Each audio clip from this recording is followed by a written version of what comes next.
السلام علیکم ورحمۃ اللہ وبرکاتہ۔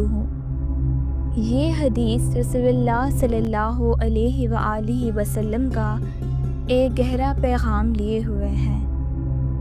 روایت ہے عبداللہ ابن مسعود سے، فرماتے ہیں کہ ایک شخص نے عرض کیا، حضور، کون سا گناہ بہت بڑا ہے اللہ کے ہاں؟ فرمایا، یہ کہ تم اللہ کا شریک ٹھہراؤ حالانکہ اس نے تمہیں پیدا کیا۔ عرض کیا، پھر کون سا گناہ؟ فرمایا، یہ کہ اپنی اولاد اس ڈر سے مار ڈالو کہ وہ تمہارے ساتھ کھائے۔ عرض کیا، پھر کون سا گناہ؟ فرمایا، یہ کہ اپنے پڑوسی کی بیوی سے زنا کرو۔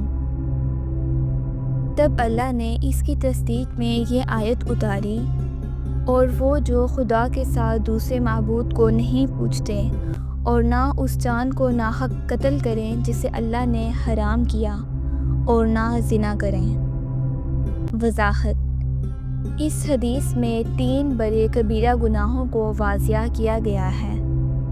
سب سے پہلا اور سب سے بڑا گناہ ہے شرک، یعنی اللہ کے ساتھ کسی کو شریک ٹھہرانا، حالانکہ صرف اللہ ہی نے ہمیں پیدا کیا، زندگی بخشی اور رزق عطا کیا۔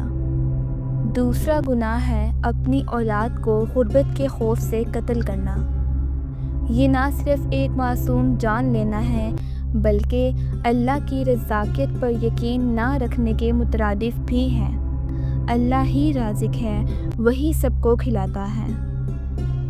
تیسرا بڑا گناہ ہے زنا، خاص طور پر پڑوسی کی بیوی کے ساتھ، کیونکہ یہ نہ صرف بدکاری ہے بلکہ اس میں پڑوسی کے حق کو پامال کرنا اور اعتماد کو توڑ دینا بھی شامل ہے۔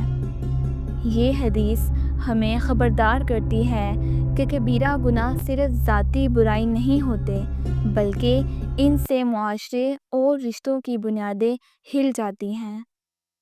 اے اللہ، ہمیں شرک سے، ظلم سے اور ہر کبیرہ گناہ سے محفوظ فرما۔ اے پروردگار، ہمیں ایمان کی روشنی اور نیکی کی راہ پر قائم رکھ۔ آمین۔